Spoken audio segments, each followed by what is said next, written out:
आप लोग, मैं आपका दोस्त बीटी सर, आपके मेरी क्लास में स्वागत है। वंदन है, अभिनंदन है और चंदन है। तो आई होप आप अच्छे होंगे और होंगे रेडी। आपके सामने आकर दूसरी क्लास लेकर के उसमें हम लोग क्या बताएंगे, कर्वेचर एक कर्व पढ़ेंगे, जिसमें हम लोग एक रेफ्रिजरेशन जो एक आपका होता है ना, रेफ्रिजरेशन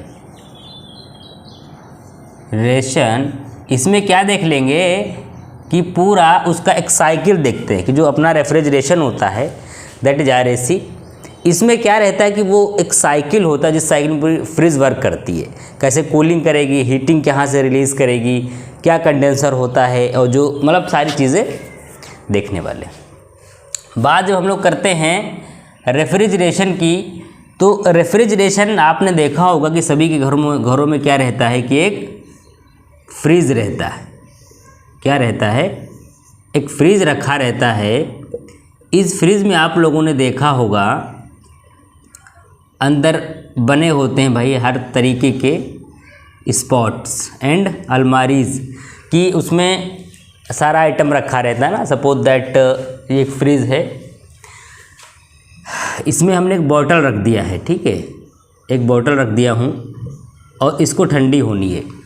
तो जब ये बॉटल को ठंडी होनी है, तो अब ये बताओ, जैसे बोतल आपने कोई बॉटल थी उसमें रखा हो, उस बॉटल में क्या हुआ है, कोई पानी था जो गर्म था, आपको ठंडा करना है। तो अब ये बताओ कि फ्रिज ठंडा इस बॉटल से हीट को खींचेगी, एब्जॉर्ब करेगी, या ये बॉटल फ्रिज की कोल्ड को एब्जॉर्ब करेगा? ये बड़ा सवाल है जो कि एग्जामिनेशन में आता है। ये जो बोतल है, इस बोतल में जो पानी रखा हुआ है, वाटर रखा हुआ है, वो क्या है? हॉट है। कन्वर्ट किस में करना है? वाटर कोल्ड में। तो ये बताओ, ये फ्रिज की कोल्डनेस को अपनी तरफ खींचेगा बॉटल, या ये फ्रिज अपनी तरफ खींचेगी इसकी हॉटनेस को? दैट इज़ बहुत बड़ा सवाल। क्या करोगे भैया कि फ्रिज के पीछे एक जाली लगी होती है, आपने देखा होगा, जिससे हीट का रिजेक्शन होता है, जिससे ऊष्मा का रिजेक्शन होता है।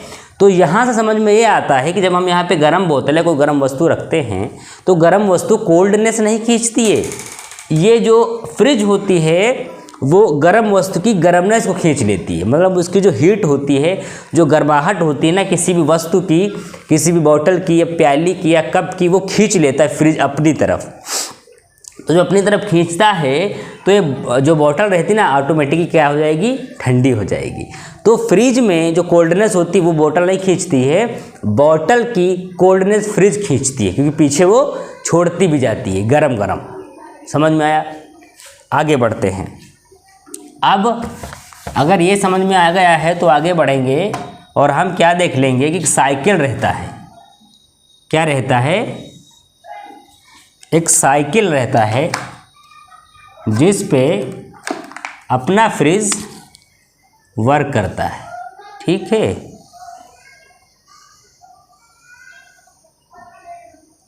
हाँ, जिस पे अपना फ्रिज क्या करेगा? वर्क करेगा।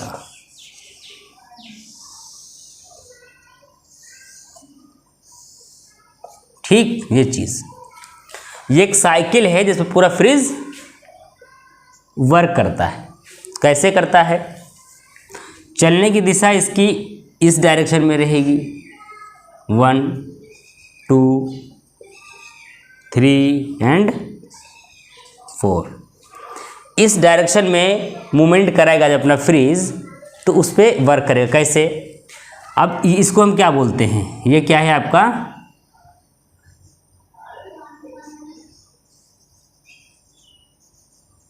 कंप्रेसर। ये क्या है? कंप्रेसर। और ये यहाँ पे क्या लगा हुआ है? एवोपरेटर। ठीक, इधर क्या लगा हुआ है? कंडेंसर। कंडेंसर। ये क्या है? एक्सपेंसर। ठीक, समझो मेरे दोस्त, मेरे भाइयों और मेरे बहनों, समझो।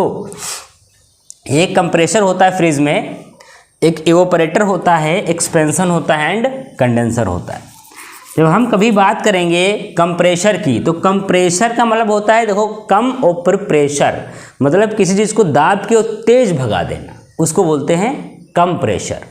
तो ये कंप्रेशर क्या करता है, यहाँ पे जो भी उसका प्रेशर P एंड उसका हीट, मतलब इसमें जो कंप्रेसर में जो भी चीज़ आएगी उसका प्रेशर और उसका हीट दोनों को इंक्रीज़ कर देगा ये कंप्रेशर। यहाँ पे जो भी मटेरियल आएगा उसको ये कंप्रेस करेगा, उसका हीट एंड प्रेशर कस के बढ़ा देगा और वो आगे बढ़ जाएगा। आगे जब कंडेंसर में जाएगा तो कंडेंसर क्या करेगा, Q को रिजेक्ट करेगा। Q क्या होता है, हीट। हीट क्या होती है, ऊष्मा, उसको बाहर निकालेगी, क्योंकि आगे ऊष्मा आने के लिए। ठीक हो गया, ये बाहर निकालेगी।